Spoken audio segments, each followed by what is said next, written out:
Welcome to another edition of the Best Business Minds, where we interview business leaders and academics who write thought-provoking books. I'm Marc Kramer, serial entrepreneur who consults with family businesses and entrepreneurs.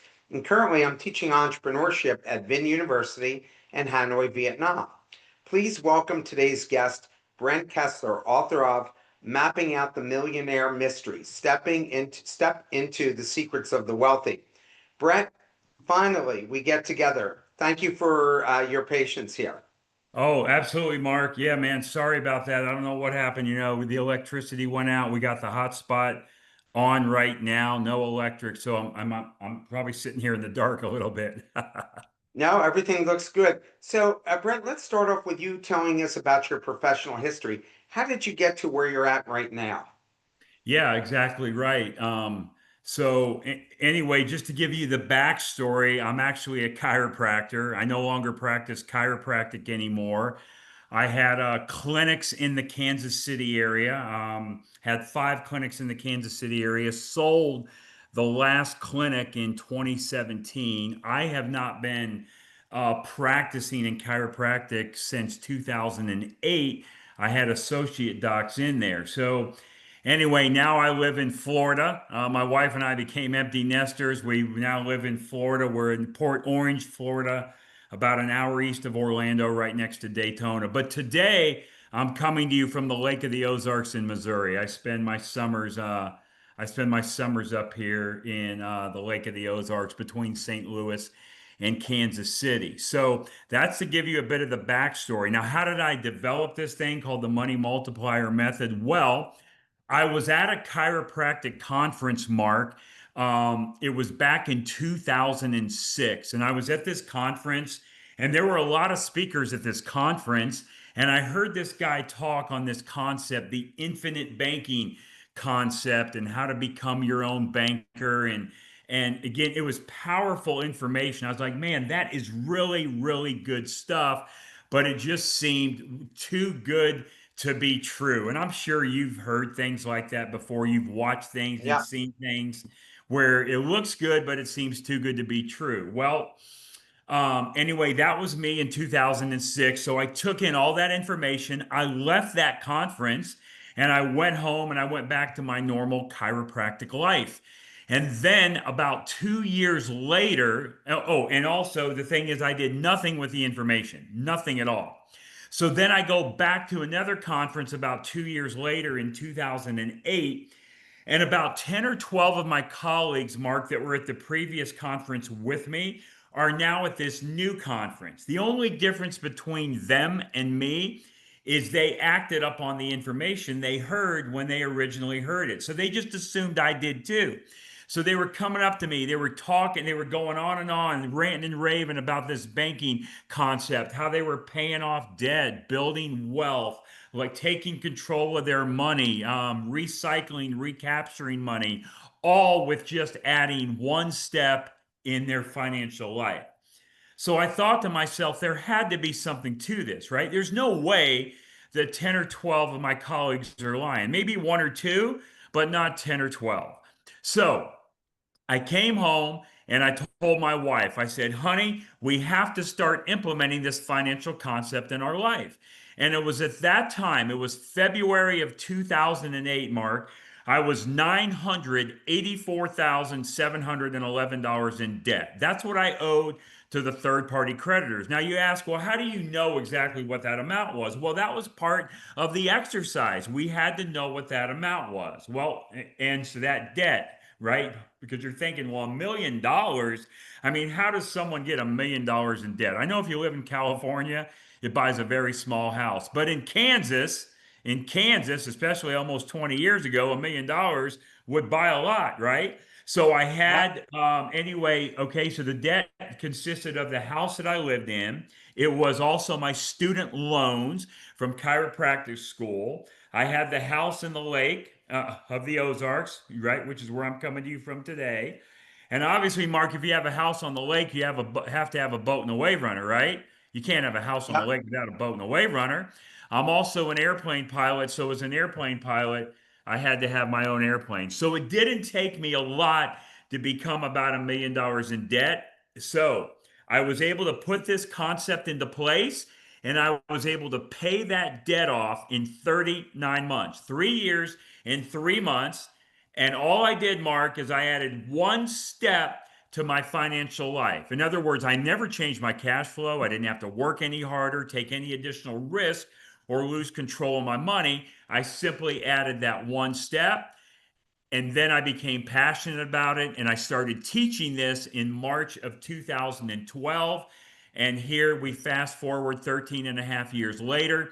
I teach this all around the country. I do 100 to 120 Zoom events, podcasts, live stage events around the country. And I work with over 17,000 people in every state of the country, including some in Canada. So, how did your upbringing and early hustle shape your views on saving and spending? And what's the key here? Yeah, no, great question. Well, actually, so my upbringing was a little rough. As a matter of fact, I got pulled out of high school in the 10th grade because my dad was a traveling salesman. Um, and I remember back just when I was younger, 9, 10, 11 years old, my father had a vacuum cleaner store in Clearwater, Florida, and we actually had to live in the back of that vacuum cleaner store because we couldn't afford to pay rent on an apartment or a house and have the vacuum cleaner store. So, as you would know, in a strip center, in a retail center, most places don't have showers. And this place didn't either. So we were accustomed to going down to the YMCA and taking showers. So it was pretty rough. So I remember that those times, and I never wanted to be in that position, right? Just as my upbringing in a financial position.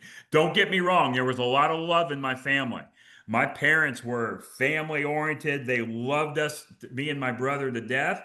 But as far as money, there was not a lot of it. And um, so after that, even as a kid, even in eighth, ninth, 10th grade, or so, I would just like be out in the grind and be out in the hustle. I would go out and mow grass. I would wash cars. Um, and so I had my own business, my lawn mowing business, when I was in the eighth, ninth grade. I had in St. James City, Florida, which is in the west coast of Florida, Fort Myers, Cape Coral area. That's where I lived. That's where I grew up. And yeah, man, it was the hustle of out there mowing grass and washing cars. What was your initial reaction when you first heard about infinite banking, and what made you finally take it seriously? And explain what the concept is. Yeah, well, actually, back when I first heard about it, as I said, was '06. I never implemented it, or I never implemented it until 2008. And now I get to teach this around the country. Now, I did not create this. I had a very, very good mentor, and even my mentor did not create this. As a matter of fact, Mark, my mentor, he wrote a book called Becoming Your Own Banker, and his name was R. Nelson Nash. Now, R. Nelson Nash passed away 6.5 years ago, March of 2019, at age 87 years old. Mark, this book right here, Becoming Your Own Banker by R. Nelson Nash, that book completely changed my financial life. I'm going to recommend all of your viewers go out and find that book. Wherever you buy books at, go find it, add that book to your wealth building library. Now, the concept itself, the infinite banking concept, becoming your own banker, this concept is not new. It's not on trial. Like I said, Nelson didn't even invent it. It's been around for over 250 years. If you go research how the wealthy built, kept, and created wealth, people like the Rockefellers, the Rothschilds, the Morgans, the Stanleys, the Barclays, if you go research how Walt Disney built Disneyland, how Ray Kroc funded McDonald's, how Pampered Chef got started before Warren Buffett bought Pampered Chef, this is the concept that they implemented in their life to build wealth. So all I did is I took the teachings from Nelson Nash and I just applied those principles into my own life. And I just break it down because now I teach it. I break it down into a very simple and easy to use concept. Even a guy named Robert Kiyosaki. A lot of people in the real estate world know Robert Kiyosaki Yeah, because he wrote a book called Rich Dad Poor Dad. He wrote yeah, another book, Mark, called Second Chance. Tony Robbins wrote a book called Money Master the Game. In chapter 5.4 of that Tony Robbins book, and also in the book Robert Kiyosaki's Second Chance, they talk about exactly this concept that I teach. They talk about it. Um, however, even though those two are great authors, they have great content. Those are great books. The problem is when they talk about this topic in those books, they make it too complicated and difficult to understand.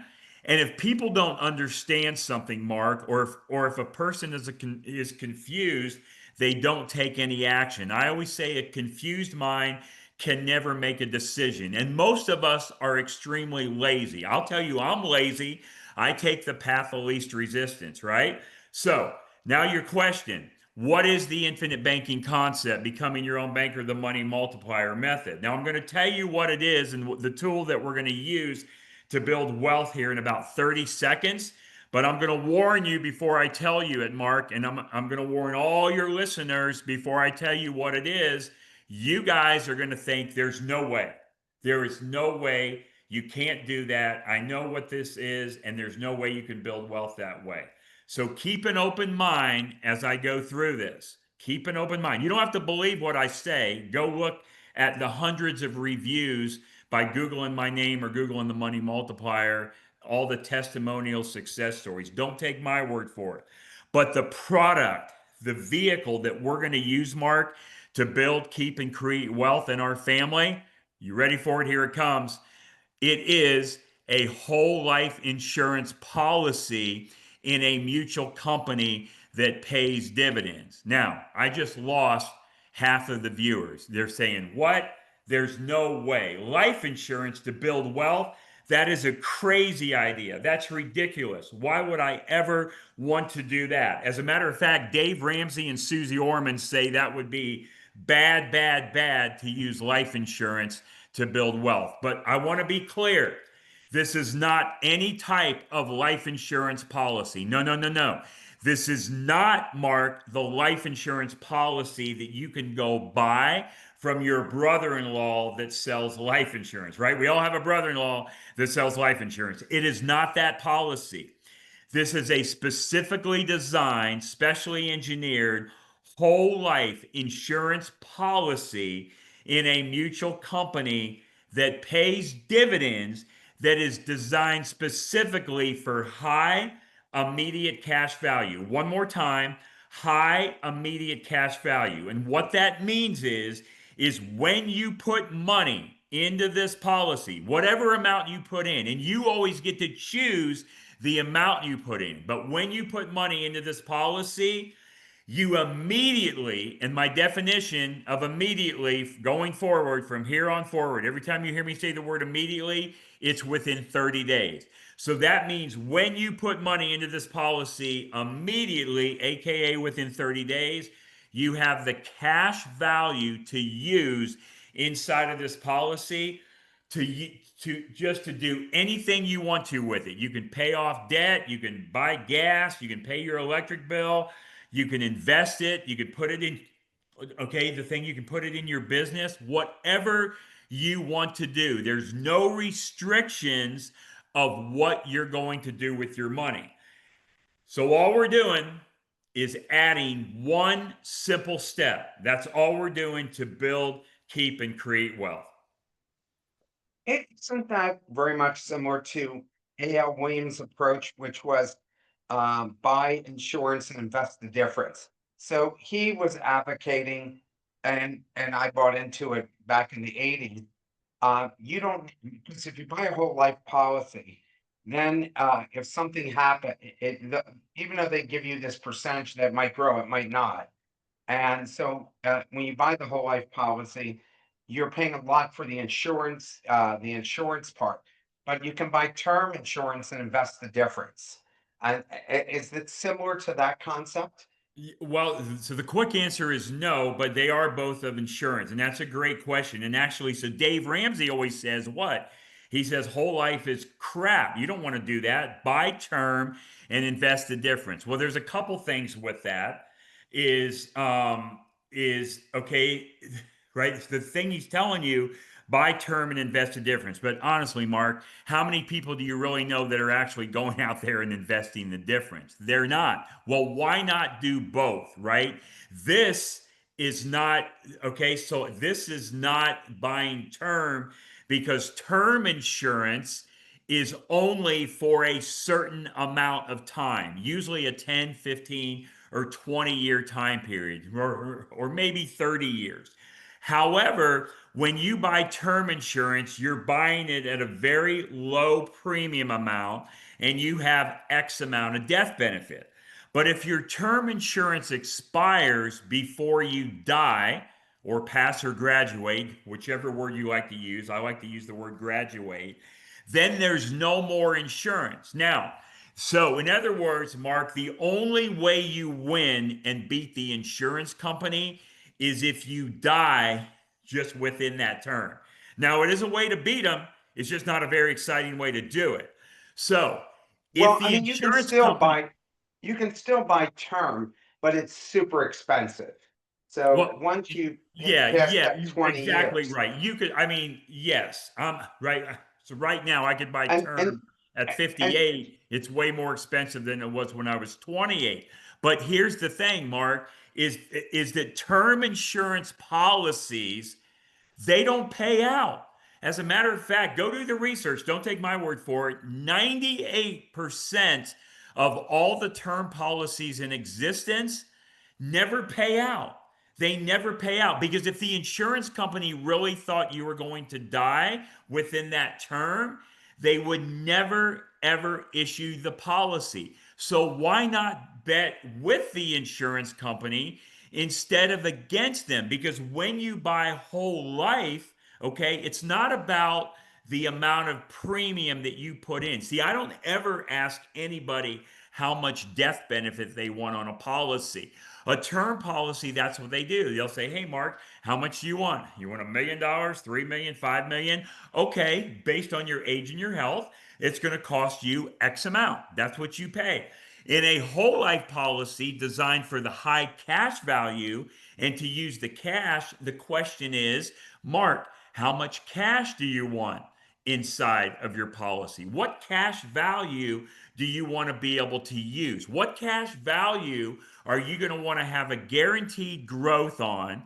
It right. So the policy grows, guaranteed compound growth plus dividends, and it's in an internal environment that which is totally outside of the government. So the government's completely out of your hair because the growth inside of the policy grows tax free and the government is completely out of your hair. And then you're going to have a death benefit, and your death benefit, it increases. It doesn't stay level.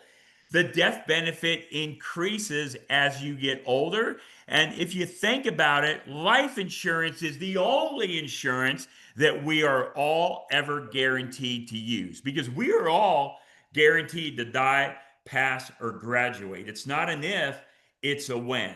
So basically, the thing that you're doing with this type of policy, just to make it real simple, Mark, is you are borrowing against your death benefit while you're living.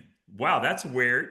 Yeah, so that means you're borrowing against your death benefit and you're using cash value against your death benefit while you're alive instead of just buying a policy, paying a premium, having no cash value or very little cash value. Absolutely, there's no cash value in a term policy at all, zero.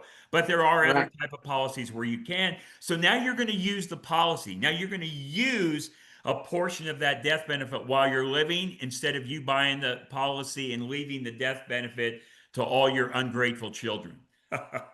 So let me ask you the next question. Why do you think people cling to traditional financial advice when sometimes it's just not working or the world has changed?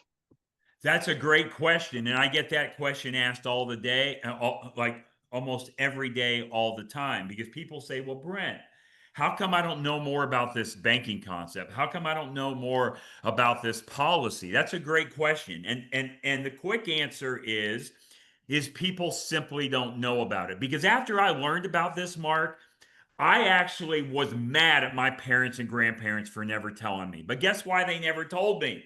Because nobody told them. They did not know. And I want to be clear, this is an outside of the box concept. This is not the norm. This is not what your parents teach you. This is not what your grandparents teach you. It's not what your friends, colleagues, and coworkers are doing. Let's just think about what we're taught. We're taught by our parents and grandparents to what? Go out, let's get a good education, let's get a good job, let's work for 30, 40 years, let's max out our 401k, our 401k, our like IRA, our qualified plans. Let's maybe find someone with a pension, and then afterwards, let's retire, and then we'll be taken care of.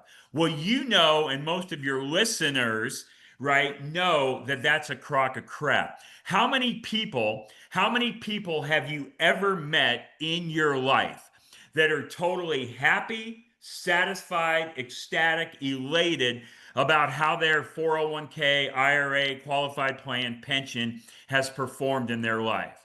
Probably nobody. There might be one or two, but probably nobody. And here's an example, right? I want you to go to somebody that you know that is of retirement age and they're working.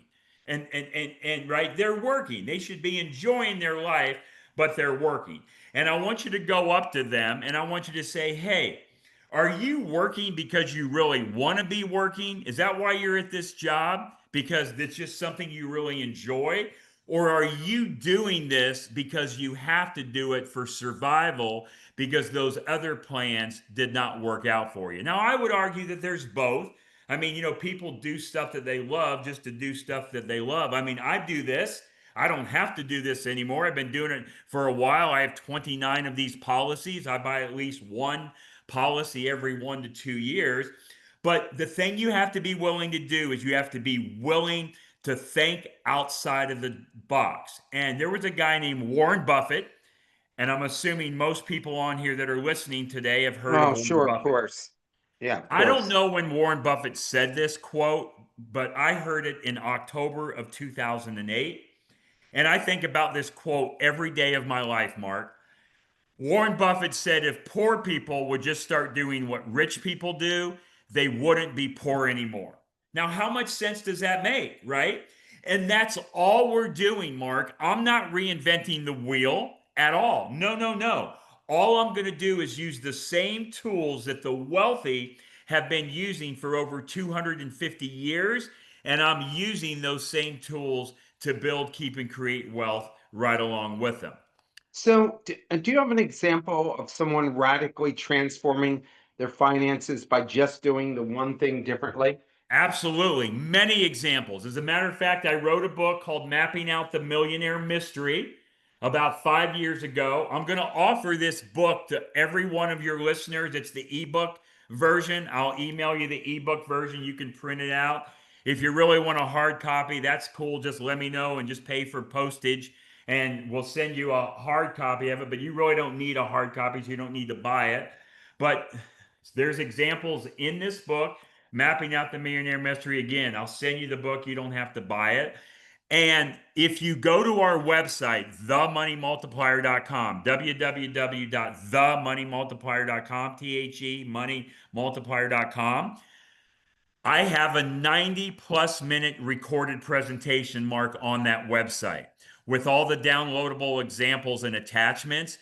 And in that, okay, as far as in that presentation, two of the things that I show you. Number one, I show you how you buy your cars and you recycle and recapture all of the money for the car. So you're thinking, what does that even mean?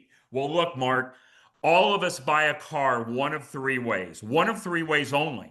We either pay cash for the car, we bank finance it, or we lease it. Because I know we're all honest and we didn't steal the car, right?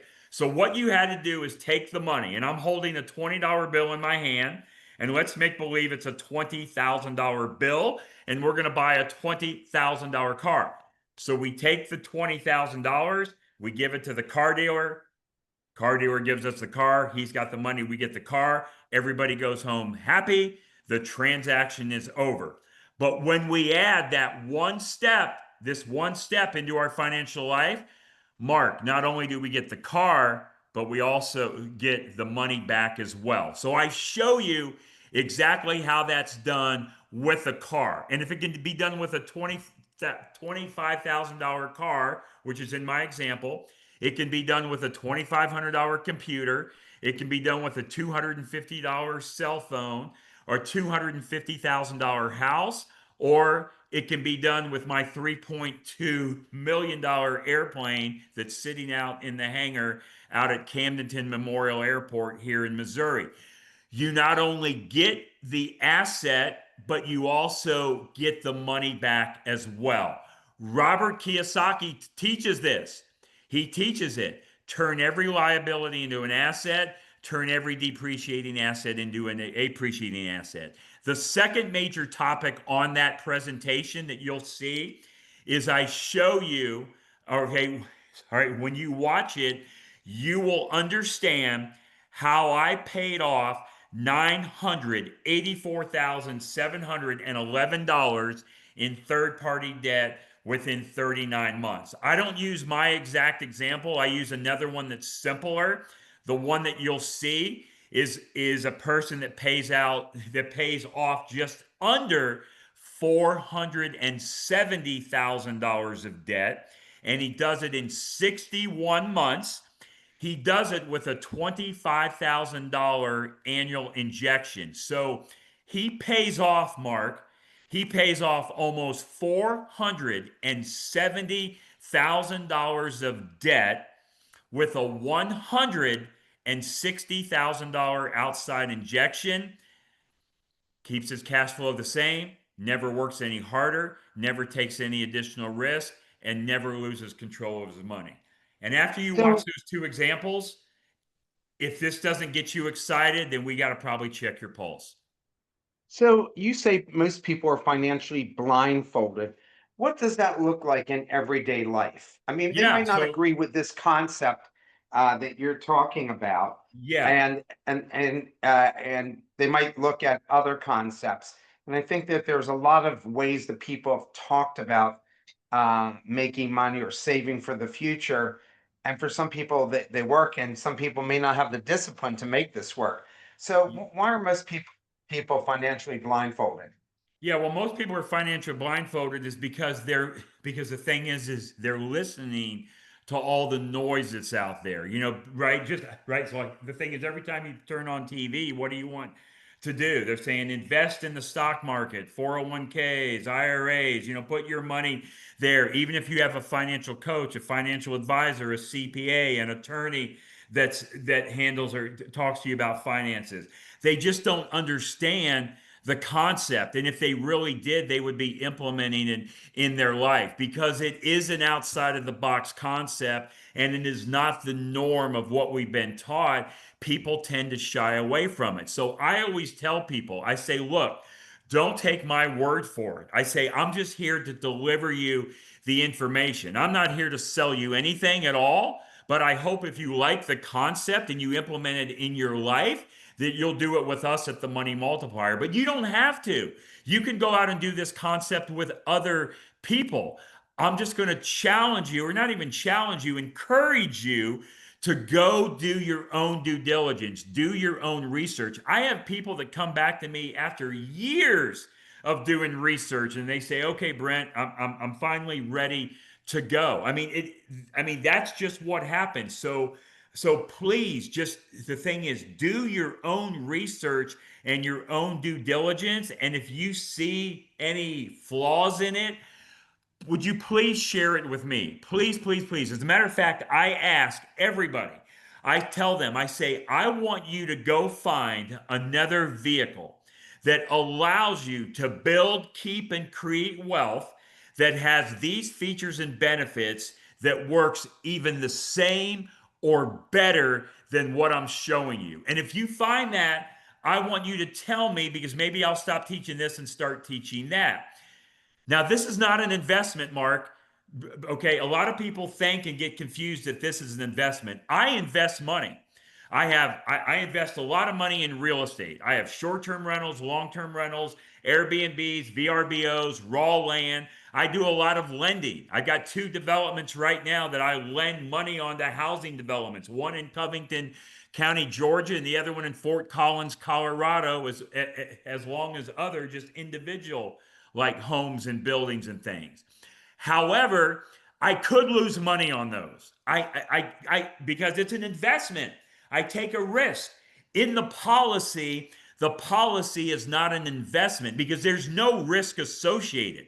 As a matter of fact, nobody has ever lost money in a whole life policy in a mutual company that pays dividends designed for this concept. Go look it up. You'll never find it because you have a guaranteed growth rate inside of the policy. So the thing I do, Mark, to make all of those investments is I add the one step. And what is the one step? Right? It's the one step we've been talking about.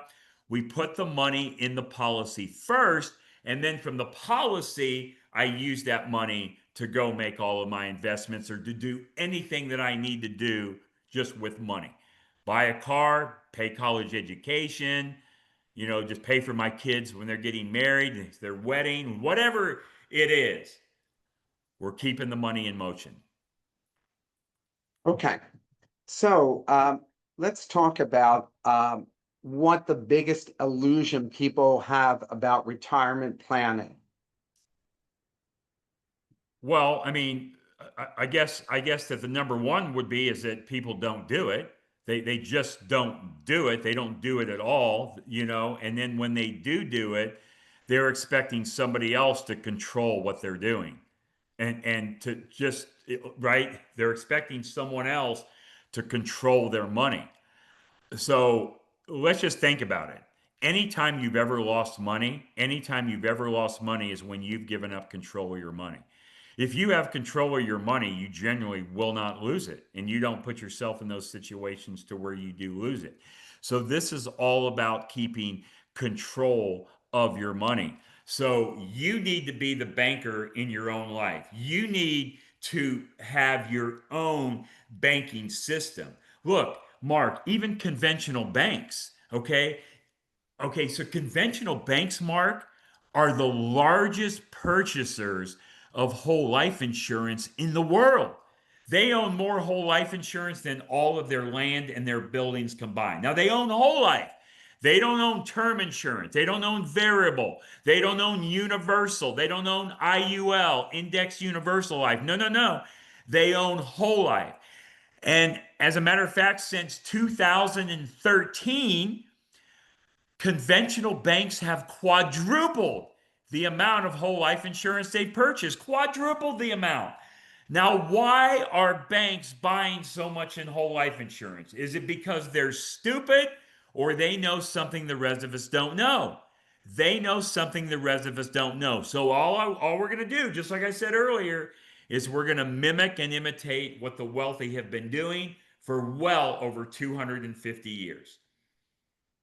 And with the ones that you're talking about, there's at least there used to be in the documents, it tells you that this is the projected return, but it's not a guaranteed projected return. Great question. How is this different? Yeah, well, it's not different because in the policy contract, and I'm glad you asked that, before you ever accept, sign, or pay for your insurance policy. All right. And again, you get to design it how you want. Just as long as it works for the banking concept, you can design it how you want. And the thing I mean by that is you get to choose how much money you want to put into it. You get to choose how often you want to put it in. You get to choose if you want to lower it. You get to choose if you want to pay monthly, quarterly, twice a year, annually. So you get to choose that. And you also get to choose on, okay, how much cash value do I want in the first year compared to maybe how much cash value I want in the fifth year, right? There's different designs of these policies. Now, before you ever accept, sign, or pay for any of these policies, you want to review and understand and make sure you have every question that's answered in the insurance contract. And there's two parts of that contract that you're mainly going to want to look at. And it goes on a lot of what you said. There's one column that's the column I call it on the left, the guaranteed column. That is the guaranteed cash in your policy, the guaranteed death benefit. And that number grows and it compounds and it continues to grow each and every year. And it gets better with time. In other words, today is better than yesterday. Tomorrow is better than today. That's not my flapping gums saying that. That is in the contract. So that is the guarantee. That's the absolute worst that that contract could perform. Then you have the next column on the right, which I call the right-hand column. It's called the non-guaranteed column. Now, Mark, the only difference between the guaranteed column and the non-guaranteed column is the insurance company is projecting what the dividends are going to be. They're projecting it. The dividends are not guaranteed in any policy. Now, let me tell you, I work with 6 different insurance companies, 6 different companies. They're all mutual companies, which is very important. And every company that I work with has been paying dividends for a minimum of 124 consecutive years. So that's back to 1900.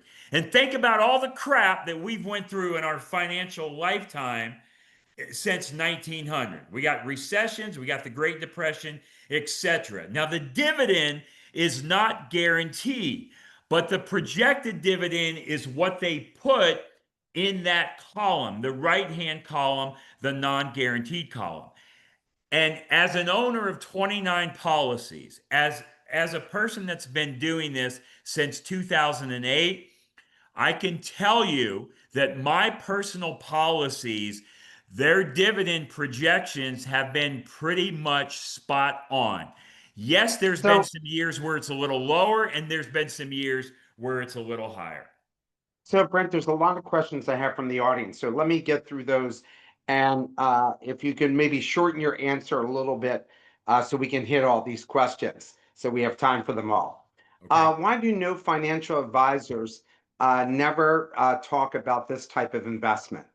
Yeah, because as we stated earlier, they just simply don't know. And even if they understood this, Mark, they don't want you to have this type of policy. And guess why? Because in order for them to sell you this type of policy, they have to take a 60 to a 90% cut in their commission. A 60 to 90% cut in their commission, and they're not willing to do it. So, Brent, I want to actually, I'm going to back you up on this. Had been, I created the first insurance product to insure small business bank accounts against cyber theft. And the one thing I really was surprised as I went to an industry meeting in New York City, one of the big industry meetings, and I found out that insurance brokers don't give you the best policy. They give you the one that has the highest commission for them. And I had to tell you, I was floored. I actually thought that the reason you become an insurance broker is so you could work on behalf of your client. So Yeah. you might give them 5 options. They might give you 5 options, but they don't only show you the options that might give them a 30% commission. Well, I'm going to tell you just a real quick story. A colleague on my team, Chris Noggle, so he is a client, still is a client. He actually wrote this book with me, Mapping Out the Millionaire Mystery. Chris Noggle was a financial advisor. He lives in Buffalo, New York. Just go check him out, It's okay. chrisnoggle.com. But anyway, Chris was a financial advisor for New York Life for 16 years. After Chris learned about this through me, because a client of mine said, Chris, I'm doing all this stuff with my real estate deals. You should really consider doing this banking. And he said, well, he says, okay, Greg and Mike, tell me what you're doing. And they told him, and he said, there's no way you can't do that with an insurance policy. I've been working for New York Life for, I think it was 14 or 16 years, and I don't know anything about it. And I have every license and letter behind my name. And when he watched my 90-minute presentation, the same one that's on my website, he was like, oh my gosh, I can't believe they never told me about this. Life insurance is a future debt. Question from the audience. Life insurance is a future debt for an insurance company to you. So how can you pay your debt with another debt owed by another company to you? I'm sorry, I lost you there. I mean, can you again? Sure. I'm Let me sorry. repeat the question. Yes, and A again, I'm life sorry. I'm insurance slow, is but a, I'm worth waiting for. I'm slow, but I'm worth waiting for. it's all good. Life insurance is a future debt for an insurance company to you. So they owe you. So how can you pay your debt with another debt owed by another company to you? Okay, I think what the question is what, hey, if right, if this insurance company is going to pay out all this money and they're going to pay out this death benefit, how does that even work? How can that be a win? Well, so number one is most people don't keep a traditional life insurance policy in force. Now, this type of policy they will because of the cash value growth. But see, here's what the insurance company does, Mark, with the premium dollars they get in. Whenever we pay premium, into our policy, to the insurance company, here's what they do. They take that money and they invest it. As a matter of fact, about like 80% is of the insurance company's money that they get in goes out to investment grade bonds.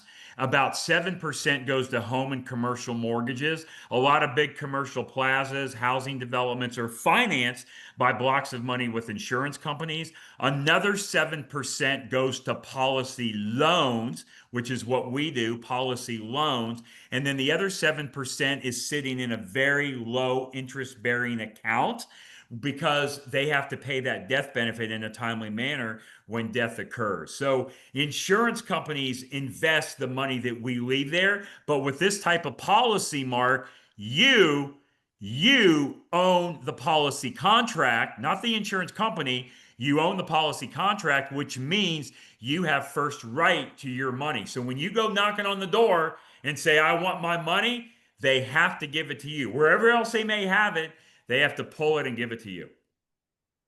Well, and we hope that's the case, right? That they don't go belly up while they're trying to do No, that for us. again, and again, okay, don't take my word for it. Go do your own research. Nobody has ever lost money in a whole life insurance policy in a mutual company that pays dividends that is designed for this concept. The insurance company has never reneged on their contract. It has never happened. And if you can go find it, show it to me, please. And Brent, clearly this topic is very popular because I'm getting a lot of questions for you. How does your question from the audience? How does your strategy help someone preserve wealth across generations, especially considering inflation, taxes, and changing financial systems? What failures have you seen among people who tried this method, and what lessons came out of those failures? Yeah, I'm going to try to hit all those points, and if I miss any, just ask me again. Well, okay, all right. So number one, there's absolutely no risk in doing this, right? The insurance company is contractually obligated to do what they're going to do, and as I said, nobody's lost money. But I, I'm not going to say there's no risk. There is one risk. And you know what that risk is? That risk is you. That risk is you, the client, and how you use the policy. So the only one that can screw this up is you. So it is possible to screw it up, but you have to be the one to do that. Um, Again, okay, so all right, so go back and ask me another part of that. Sure. So the other part of it, excuse me here. What failures have you seen among people who've tried this method, and what lessons have they learned out of those Yeah. failures? Yep. So again, as you said earlier, you have to just be somewhat disciplined. So in other words, if you are the type of person that for every dollar you make, you spend $1.05, this may not work for you, right? We have to be able to live just within our means. I'm not talking about the Dave Ramsey means where he says live way below your means. That's not what I'm talking about. But I have clients that are very disciplined with their money. And then I have clients that they actually think just because they have checks left, there's still money in the bank. All right. So it depends on what part of the spectrum that you are there. So, again, yes, you do have to be disciplined. And you also have to play honest banker with yourself. And here's what I mean by that.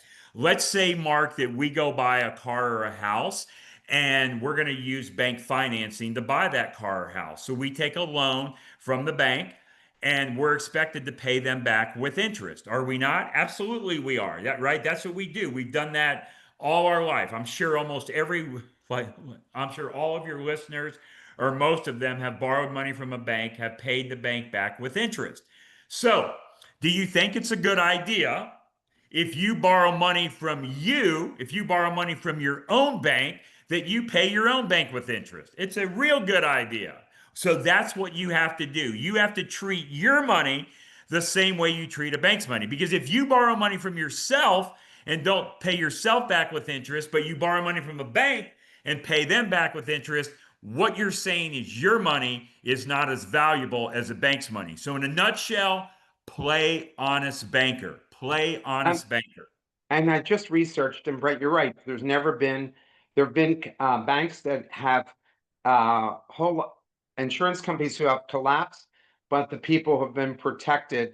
Their money's been protected. So they said there's never been a time where a whole life policy didn't get paid back.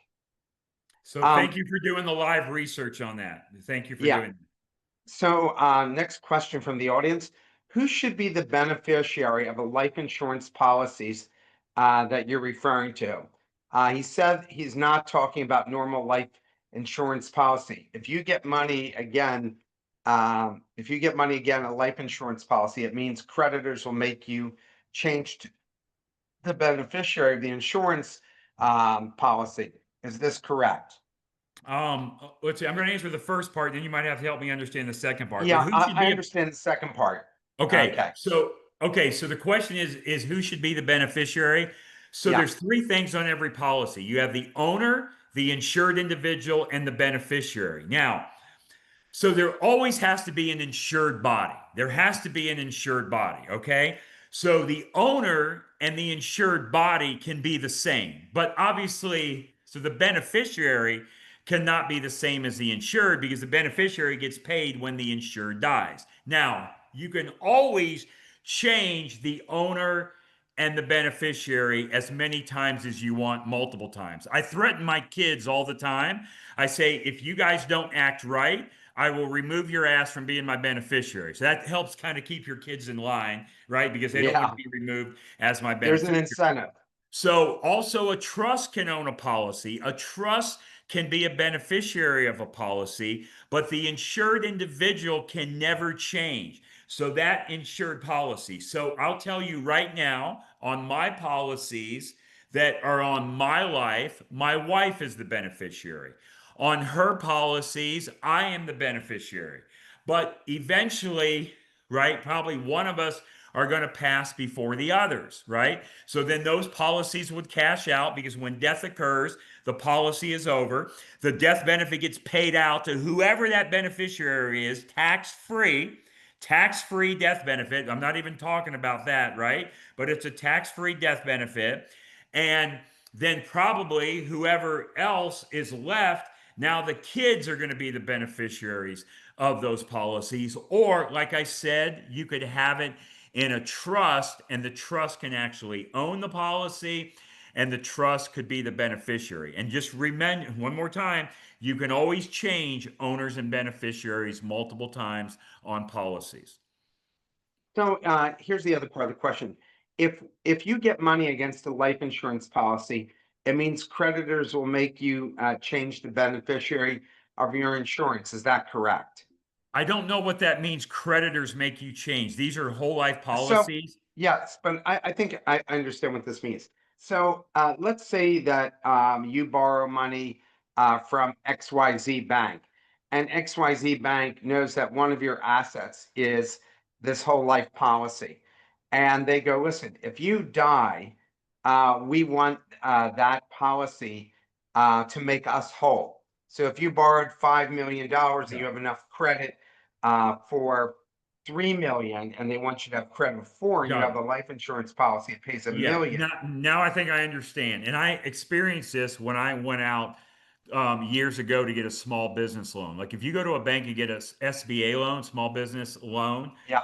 they are going to make you buy a life insurance policy. They make you buy a Right. policy where you're actually paying for it, and you have to name them as the beneficiary because they want to make sure their loan gets paid off. So you're absolutely right. So that is all negotiable, but again, I have right some debt that I have what I call good debt, which for example, I have debt that I owe banks at a very low interest rate, but I take that money and I put it into other stuff. But I don't necessarily owe them from a life insurance policy because my debt is collateralized by the asset. For example, a house, right? So it's not collateralized by my policy, it's collateralized by the asset, which in this case is a house. But if you're going to go do a business loan, then yeah, they want you to put a policy on your body. So whenever death occurs, whoever the beneficiary is at that time, they're the ones that are going to get that death benefit, and it goes to them tax free. Because, see, you got to remember with an insurance policy, anytime you pay premium, you're paying the policy with after tax dollars, which is a great thing because what we all want to do in life is pay tax on our money one time only. We want to get it into a tax free environment where it's growing tax free, and we want to get the government completely out of our hair. Oh, by the way, Mark, did I mention before we even, I should have mentioned this at the beginning. If you, if, all right, like if your viewers, if they love big government and they like government control, they're probably not going to like this method. Could very well could be. What does controlling the financial environment really mean for the average person? Because I think they are they may not be in control of what happens to the outcome of their investment, but they feel like if they bought Vanguard stocks and they buy the whole life policy and they put so much money away in different banks that they actually do control their financial environment. So, what does that actually mean to people?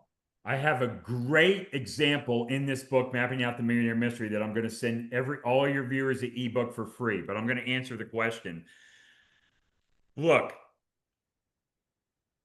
so ask anybody that's listening. I want you to ask yourself and go to 10 people.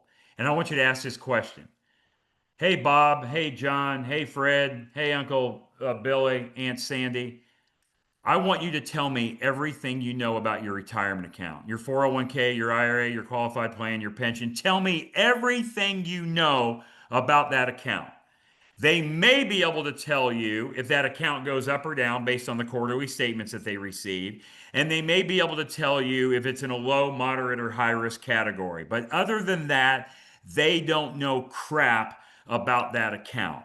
And I talk to people every week, Mark, that have taken a bloodbath at some time or another in the market. Or some people Of have these course. policies that are called IULs, Index Universal Life Policies. Don't get caught up in that noise. I could sell you an IUL policy and I could make a great commission. I would never ever sell you one because I would never buy one myself. We want guaranteed gross and we want guaranteed tax free gross, and we want to be completely in control of our money. And this stuff is not complicated. All we're doing is adding one step in our life. And the other part of that is, I guess you could be in control of your money by never giving up control. So you could take all your money. And I've got people like this. They're like, I'm not putting any of my money in a bank. I'm putting it all underneath my mattress. And I always say, well, that's great, but I hope your house doesn't catch on fire. Right. So, I mean, there's lots of different ways and examples to look at that. But let's be in control and build it at the same time while we're in control. In other words, we're using our money, Mark, we're using our money and it's growing at the same time. We're double dipping Uh, on our money. sure, sure. So, what do how do you use your banking system to fund major life goals like college, retirement, buying a second home? Yeah. And again, I have other examples too, not in my 90-minute presentation, but we have many, many videos, and that is one of them. We talk about college education, we talk about taxes, we talk about a mortgage, and and houses and charitable giving. I'm going to give you an example. I'm going to give you an example on just a loan that I did, just one loan that I did. Okay, it was $1 million. I loaned a guy, I loaned him like $1 million. He bought a house in New York. The house was like worth 1.6 million. I'm in first position on all my loans. I used to take some second position stuff. I don't anymore. I'm only in first position. At age 58, I only want first position loans. I even have a t-shirt that says, if you're not first, you're last. So I loaned him the money. I loaned him the money for, I loaned him the amount of 1 million. I'm in first position of the $1.6 million house. His name is Joe. So Joe's going to pay me 16% interest only on that money, which is $13,333 a month or $160,000 a year. I'm in first position. Well, let's say I didn't have the money.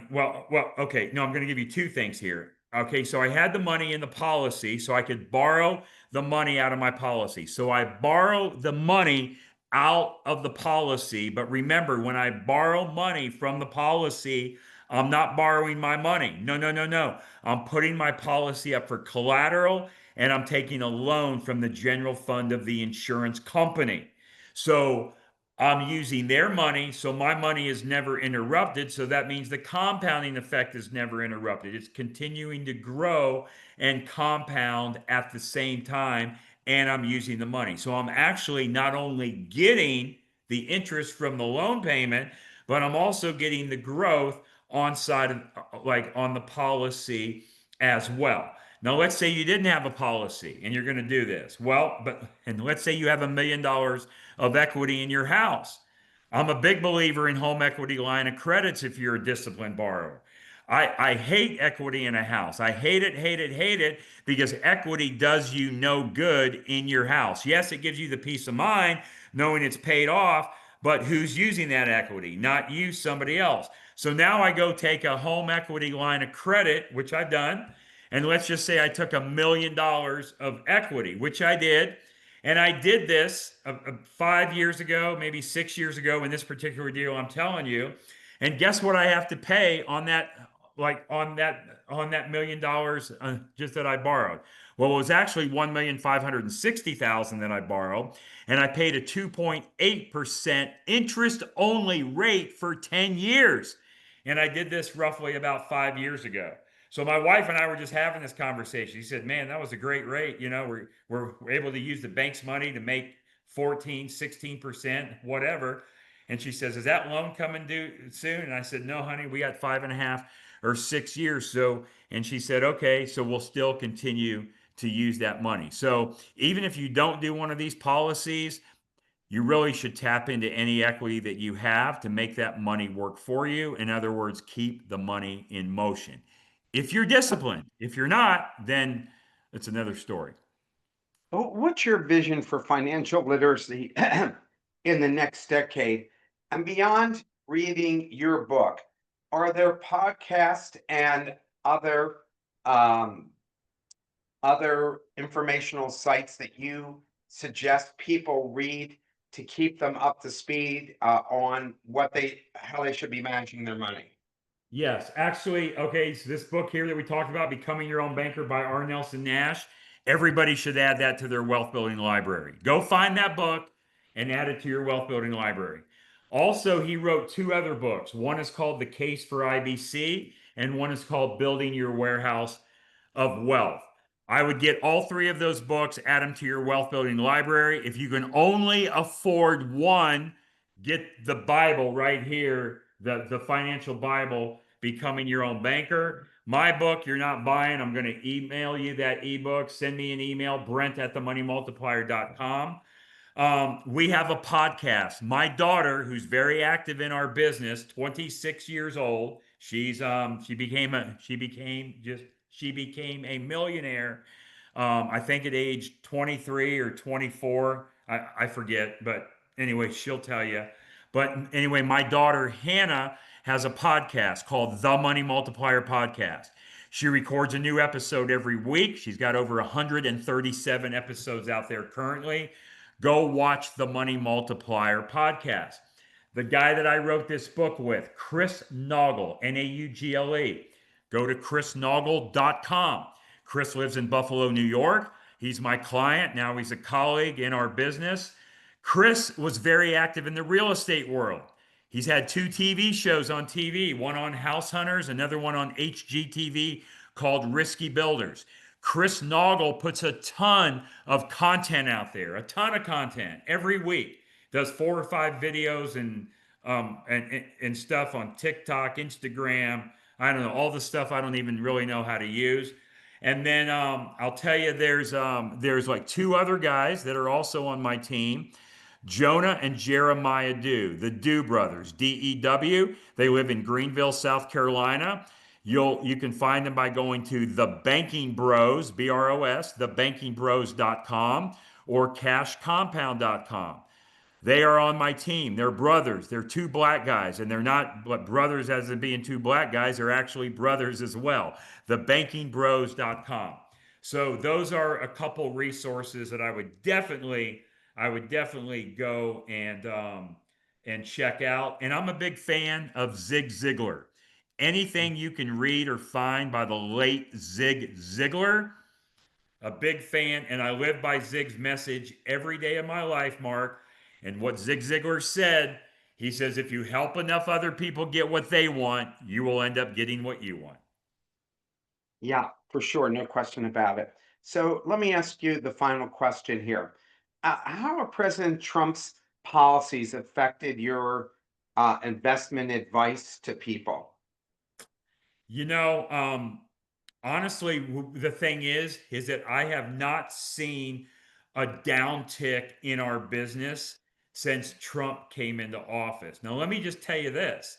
When Joe Biden got elected, okay, when Joe Biden got elected, we had a huge uprising in our business. We've grown every single year since inception. So the money multiplier it became active in 2017. Prior to that, from 2012, when I started teaching this, I was teaching this in somebody else's agency. And then I started my own agency in 2017. So a lot of that, I don't know, it could have been related to COVID or whatever. I mean, look, I always say, and so my mentors always say, hey, 3 things you don't ever talk about are sex, politics, and religion, because no matter what your views are and how you feel about it, you're always going to piss someone else off.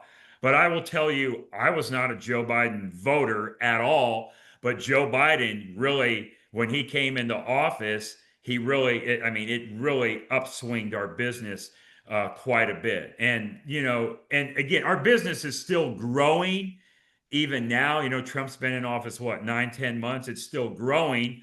But yeah. And it grew while I, he was in office from 2016 to 2020 as well. So I don't think politics really, I mean, has. and I wasn't looking for the politics. Was asking policy questions that you Oh, see the policies that he's doing, because how you feel about him as a person differs than how you feel about the strategies he's implementing, and if they're good for people overall. And so you might again, and we're like at the last minute here. yeah.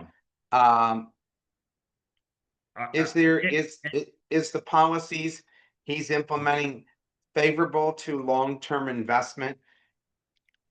I don't think it affects the policy. I don't think any presidential or as far as administration affects what these policies do. I think what it affects is your outside investments that you're making and what you're looking at and what you're just going to do with your money. And remember, the policy is the process, it's the system, it's the concept. It's not the actual investment. The policy is not an investment at all. In my opinion, until somebody can show me differently, you're always better off having your money inside of the policy instead of it sitting in the conventional bank. Because so Mark, the thing is, let's say if everybody, if we all made a run to the bank today to get our money that we have in there, that FDIC bullcrap's going to go right out the window. You might get 7 or 8 cents, 7 or 8% of every dollar you have in the bank, but there's not enough money in there. There's no money to give everybody their deposits back because banks use fractional reserve banking where they can use or lend 8, 10, $12 for every dollar that's on hand. A life insurance company doesn't do that. They have to go by something called Austrian economics, where $1 protects $1. You can't inflate that. Well, I want to thank you so much for taking the time to speak with us, especially after Friday when I was ill and could not make it. But I think we all got a different perspective here and our eyes open that there are other options than what we've been traditionally taught. And I thank everybody for coming on this morning and listening. And I hope everybody has a great rest of their day and weekend and look forward to seeing you all next week. Hey, Thank you so Mark, thanks for much. having me. I Brent, appreciate you it. have a good day. And thank Take God care. your phone worked for you. I'm glad and I'm surprised it did. And actually, there's no electricity still because I see my wife down there like looking around and with nothing's on. Well, have a good rest of your day, and I hope your electricity comes back on soon. Take care. Take care, Mark. Bye bye now. Appreciate it. Bye-bye.